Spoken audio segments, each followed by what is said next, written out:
بسم اللہ الرحمن الرحیم۔ میں مولانا فضل الرحمان صاحب کے جو آزادی مارچ ہے فی الحال اس کی ضرورت محسوس نہیں کرتا،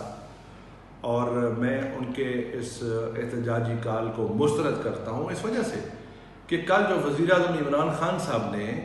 جس انداز میں جنرل اسمبلی میں کھڑے ہو کے اسلام کا دفاع کیا، اور جس طرح تاجدار کائنات صلی اللہ علیہ وآلہ وسلم کی حرمت کا دفاع کیا، اور جس طرح کشمیر کا دفاع کیا، اور جس طرح مقدمہ لڑا، پوری امت مسلمہ کے لوگوں کے جذبات اور احساسات کو انہوں نے بیان کیا، تو میں مولانا صاحب کو مشورہ دوں گا کہ مولانا صاحب یہ سٹیج نہیں ہے آزادی مارچ کی۔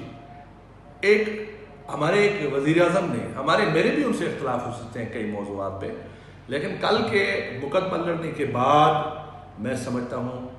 کہ غلامان رسول کے دل جیتے ہیں انہوں نے، اور اسلام کی جو ٹرو پکچر انہوں نے دکھائی ہے، آئینہ دکھایا ہے، ڈبل سٹینڈرڈ جو ویسٹرن ورلڈ کو دکھایا ہے، شاید ہی کوئی حکمران مسلم امت کا ایسا ہو جو یہ جرأت رکھتا ہو۔ تو میں عمران خان صاحب کو سپورٹ کرتا ہوں، اور میں مولانا فضل الرحمان صاحب کے آزادی مارچ کی کال کو مسترد کرتا ہوں، اور